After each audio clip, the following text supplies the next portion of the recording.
The United States is under attack from a foreign power, but not by bombs and bullets.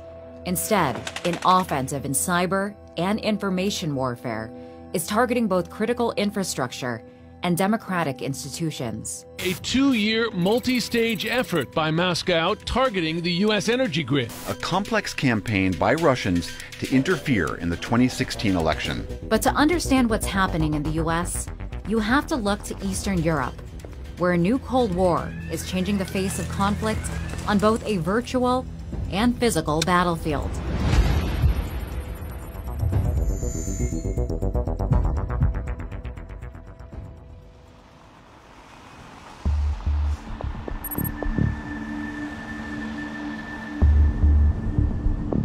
Here we are in Lithuania. We just left the capital of Vilnius on our way to Rukla, where there's a military base where we will observe some NATO exercises.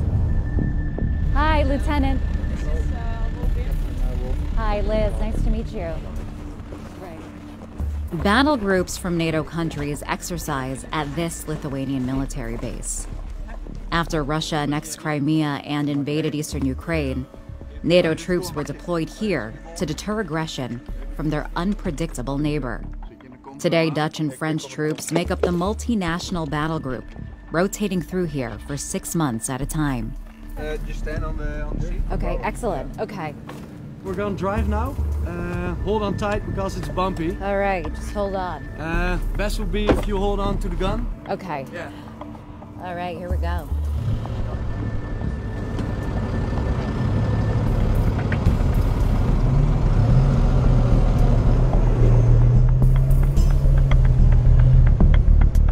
That's a reconnaissance vehicle. So by that you mean information gathering? Yeah, we're at the battalion level reconnaissance units. So our main purpose is to, from the battalion, they have named areas of interest, and that will be areas where they suspect enemy positions will be. The battle groups deployed here and in other key areas in Eastern Europe aim to enforce a key pillar of the NATO alliance: that an attack on any one of the 29 member nations is an attack on all of them. What are some of the unique challenges here in the Baltic region? Well, first of all, it's of course the weather. If you look around, it's very cold. It's something that we are not used to from the Netherlands. It also gives us the opportunity to conduct exercises in terrain that we are not familiar with, and to train with countries that also have equipment that we are not familiar with to train with. So it has a lot of opportunities, but also a lot of challenges. What is your main mission here? To deter a possible aggressor by showing the willingness of the NATO partners to work together. If it needs to be done, be able to defend Lithuanian territory. Cell phones of NATO troops conducting exercises have been hacked before, so they've been instructed to take cybersecurity precautions. Disinformation, yeah. The common word for it was fake news, of course. Yeah. It happens everywhere. Several times we were warned for hacking our cell phones and everything. And I think we are pretty much aware of the fact that that is happening at the moment.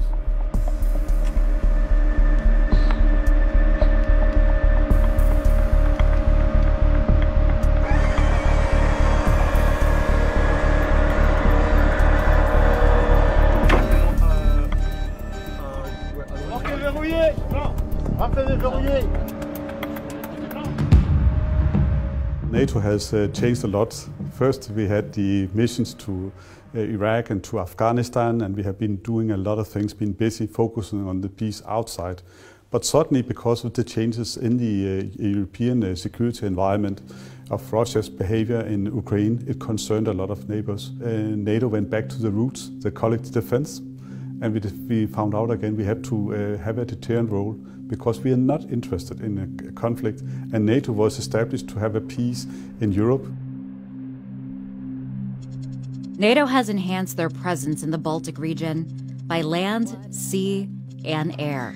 Our mission is to assure the sovereignty of the airspace over the Baltic countries. And airspace policing is a peacetime mission. It's one that's done throughout all NATO airspace over all NATO countries. The difference up here being that the Baltic countries do not have the assets to do them themselves, so NATO steps in and provides it for them. Hey, alarm go!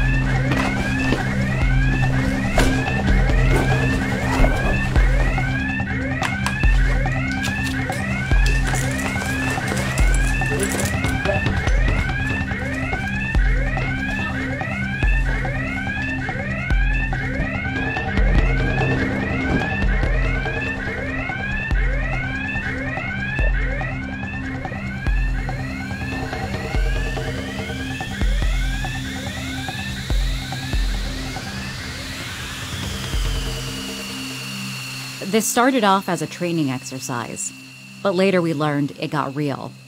We were told the pilots were sent out to intercept a Russian fighter jet en route to Kaliningrad, a Russian enclave that borders Lithuania. NATO says the Russian jet was flying with its transponders off, failing to comply with international aviation rules. What is it that you look for when you're up there? Well, we always scramble for unidentified aircraft, so aircraft that that's not squawking. So the civilian authorities, they don't know if it's a military jet or if it's a civilian jet. So that could be something we will scramble for. Usually, it's military jets. Russian military jets usually, and sometimes they get alarmingly close. A couple days later, a Russian jet intercepted a U.S. aircraft flying over the Black Sea, coming within 5 feet. A move the U.S. State Department said was flagrantly violating existing agreements and international law. But the battle between NATO allies and Russia is largely happening off a physical battlefield in a covert information and cyber war. We're not talking about Cold War weapons, we're more talking about hybrid threats, or asymmetric, whatever you can call. Not much to do with the tanks and rockets. It's energy security, it's cyber, it's strategic communications, or this false information which is spread, well-financed. So this is really something we have to take very seriously, because until recently it was underestimated, I believe. For years, Lithuania has been sounding the alarm on an information war waged by its neighbor. Being so close, Russia's your neighbor, and you're very aware of how destabilizing this can be. When you see this kind of destabilization effort impacting the United States, does that set up some alarm bells for you? Does that worry you? Again, I believe not just us. And in cyber war, distance means nothing, you know. And as you said, it was the United States was attacked, but not just states. There's meddling in the elections in France. The efforts to make a coup in Montenegro, if you remember. It's not just cyber game, it's a big threat. Again, it's meddling into the political system of sovereign country. It's a very big challenge. Government websites here have repeatedly been hacked. And recently, the website of television station TV3 was hacked again. This time, hackers posted a fake story about the defense minister, accusing him of sexually harassing a male journalist. Here should be no way for any retreat. That's very important, because we again hear voices, let's be flexible, let's cooperate. Fine, let's cooperate, but let's make rules. Let's make a rule-based system. Otherwise, we'll lose everything, not just control, everything. As European governments battle Russian meddling, U.S. intelligence say Russian operatives intruded in the 2016 presidential election. One method, hacking the Democratic National Committee and spreading the stolen documents online to sway public opinion. A particularly menacing part of Russia's information war is manufactured in St. Petersburg, Russia. A so-called troll farm employs hundreds of people to flood social media with anti-Western messages. They also stoke divisive social and political issues, spread false stories, and planned rallies on U.S. soil. An investigation into Russia's interference in the 2016 election indicted the Internet Research Agency and 13 Russian nationals associated with the operation. The defendants allegedly conducted what they called information warfare against the United States. with the stated goal of spreading distrust towards the candidates and the political system in general. Long before the bombshell indictment in the U.S., Europeans closer to Russia's borders took notice of the intensifying digital information war against the West. Some Lithuanians are taking it upon themselves to battle the trolls, countering their false messages online. They call themselves the Baltic Elves. One that goes by the name Hawk agreed to meet with us as long as we conceal his identity. Nice to meet you. Nice to meet you. What exactly do you do? You're defending your country not only with the guns in your hands, but you can defend your country with a computer. Right. Because you saw so many comments from Russian trolls that you suspected Russian trolls. Right. And did you feel that they were doing real damage? That they were, of course, that they were really impacting people's points of view? Yeah. They're trying to get in a, we are saying, under the skin, that they're trying to show that everything is bad. Lithuania is like a lost country. The NATO is bad. United States is, it's empire of the evil, and it's not true. And we hated that lies. We're fighting not only for Lithuania. We're fighting for the free world. How many elves are there? It's difficult to say. We have small organized groups, and they're working, let's say, undercover. And we have, like, we call them public elves, so they're quite big public groups. And I can say that we have close to 4,000 active elves. The elves say they've successfully sank the social media rating of Sputnik, an online Russian propaganda outlet. So you're up against a big operation. Do you feel that the elves stand a chance against the trolls? Yeah, of course, because we started like small group of 30 people, and now we now like 4,000, and it's growing up, and it's a good thing. It's getting trendy. We're selling ID, we're selling values, we're sharing the same values. I think with the guys in Germany, France, and United States, we're fighting for freedom. Yeah, truth always wins, but sometimes it takes very long. Ukraine is a key front in the global hybrid war. 4 years ago, 100 people died and a revolution sparked in this square. In the chaos, Russia moved into Ukrainian territory and annexed the Crimean Peninsula. Over 10,000 people have died in the Russia-fueled war that followed in a region of eastern Ukraine called Donbass. At the same time, cyber experts see Ukraine as a testing ground for Russia's cyber warfare. Thousands of people in the Ukraine left in the dark, literally, after hackers infected the country's electrical substations with malware. To this day, Russia doesn't acknowledge its role in any of this and churns out false stories to impact public perception of the war in Ukraine. My dad was angry, and it was grieving, and we were passing coffins over our heads. Paul Nealon lives in Kiev and was here during the uprising. He's written about how the war has evolved throughout the years.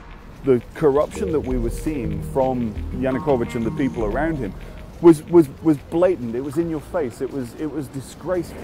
Jubilation on the streets of the Ukrainian capital as protesters took control of Kiev and President Viktor Yanukovych was impeached. Do you believe Russia is conducting an information war against Ukraine? Absolutely.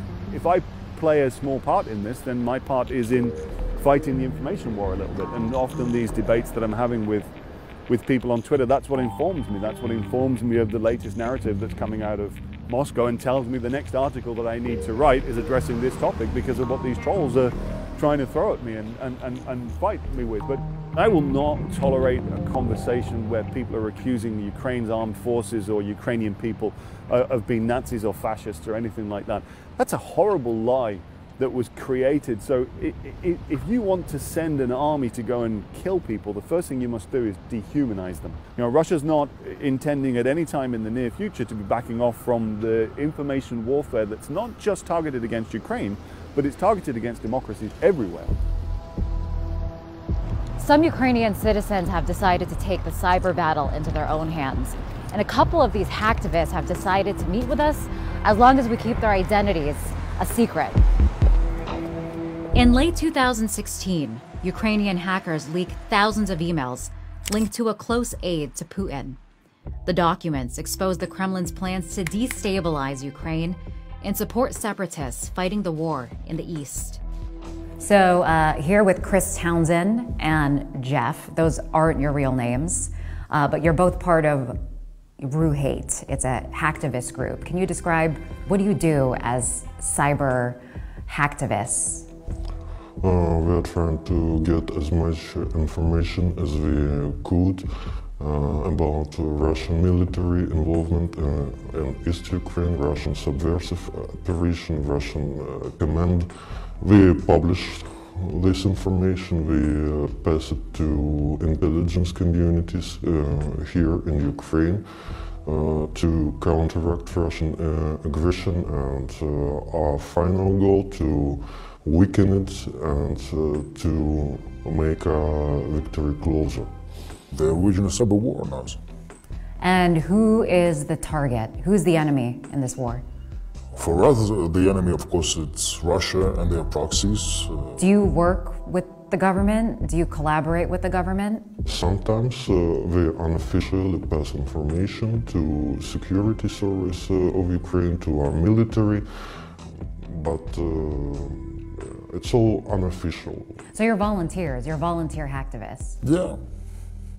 And why do you feel like it's so important to take matters into your own hands? I don't know, because we're citizens of Ukraine and we've been like patriotic, and we have only one country, it's only one chance in history to gain our independence and to live on our soil. So you see this as a patriotic duty? Yeah, why should we give it to someone who's been oppressed for some 70 years?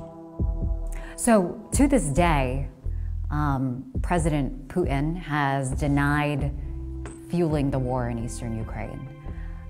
Your hacking, have you been able to expose the opposite? As far as you know, Russia's denying everything. On one hand, they're shelling our ground. On the other hand, they're talking on the microphone that it's not us. Yeah. On the other hand, with it obtains the huge amount of data, they're proving their presence here and the operations here, and they're saying, no, it's a fake. They're hacking into our critical infrastructure. Oh, no, it's not us. They're hacking into DNC. No, you misunderstood us. It's not us. Yeah, here's the proof of your cyber operation. No, it's not us. And the proof is, what is the proof? They were using hackers, black hat hackers, to do some operations on DNC. They used techniques that were used by cyber criminals and black hat hackers. Fancy Bear, yeah, that is the group that is suspected of hacking the US election. Yep. They're different names, like POSIB, OffensiB, APT29, APT28. They're connected, or even the same one group. Mm-hmm. And do you believe that you're dealing with the same entities, the same hackers? Yeah, for sure. How do you know? Basically on our experience and techniques they're using. Each attack leaves a few traces, but if you review situation as a whole, you find connections here and there, and it's all became clear. It's the same people. Robert Lee did the analysis of the attack on Ukraine's power grid that left hundreds of thousands of Ukrainians in the dark. Ukraine has been targeted relentlessly with cyber attacks. Do you think Ukraine could be used as sort of a testing ground for what can happen here in the US? I do. So for these adversaries that are already going after Ukraine in various ways, they're absolutely becoming sort of battle-hardened, if you will, in terms of their skill sets and learning how to target these infrastructures. That skill set and that knowledge can absolutely transfer to other countries, including ours.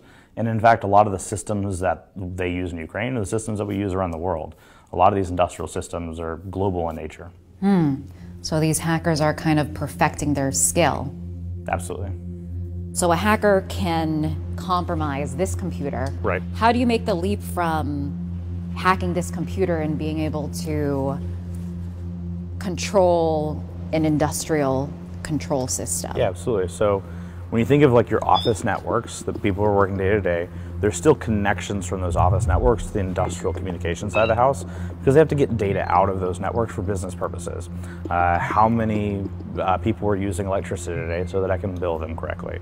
So through those interconnections that already exist, an adversary can pivot from those office networks through that communication down to the control networks. And we could even start controlling things and say, okay, open up the solenoid, let's go ahead and turn on the pump and the heater.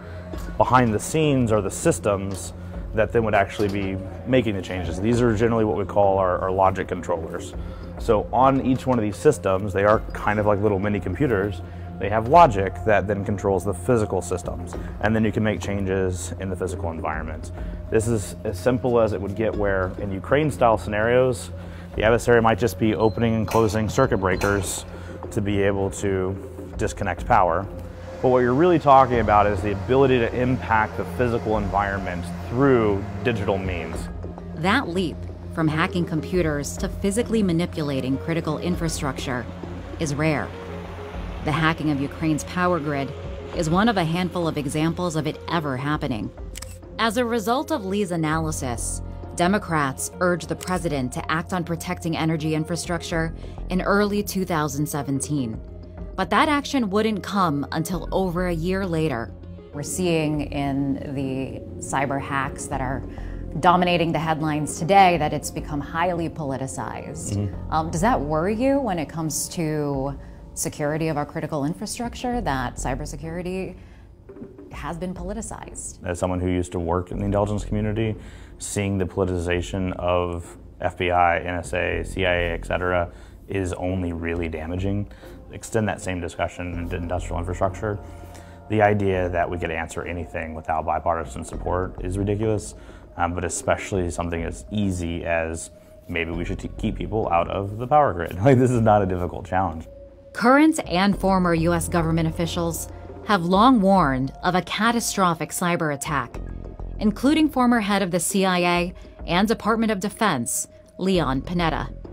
The collective result of these kinds of attacks could be a cyber Pearl Harbor, an attack that would cause physical destruction and the loss of life. Cyber is without question the battlefield of the future. And the development that has taken place in cyber technology continues to increase. And we know that you can develop the kind of sophisticated virus that could literally destroy our infrastructure and destroy computers. And if it has the capability to do that, then I think the threat of a potential cyber Pearl Harbor is very real. What would that situation look like? What would a cyber Pearl Harbor scenario look like? You could take down our electric grid. You could take down our transportation system. You can take down our financial systems, our government systems, because they're all computer run. We've seen what Russia can do with cyber in going after our election process.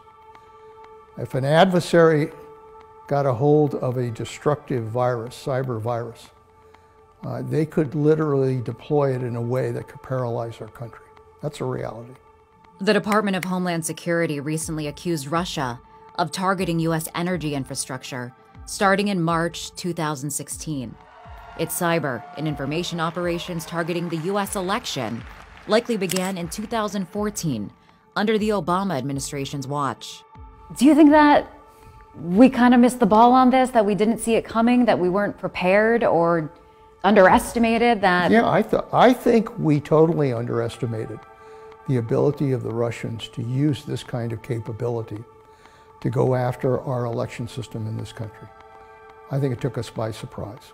The Trump administration eventually responded to Russia's cyber meddling.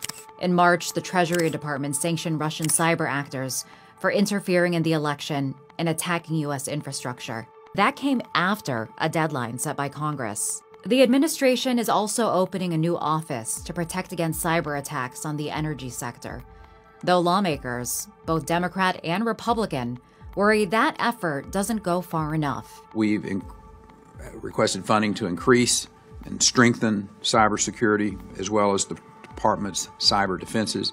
we're establishing a new Office of Cybersecurity.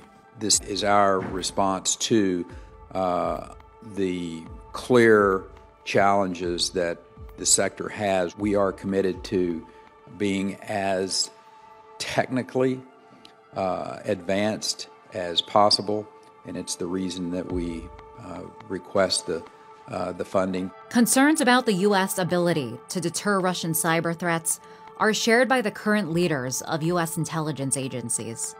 I believe that President Putin has clearly come to the conclusion there's little price to play here, and that therefore I can continue this activity.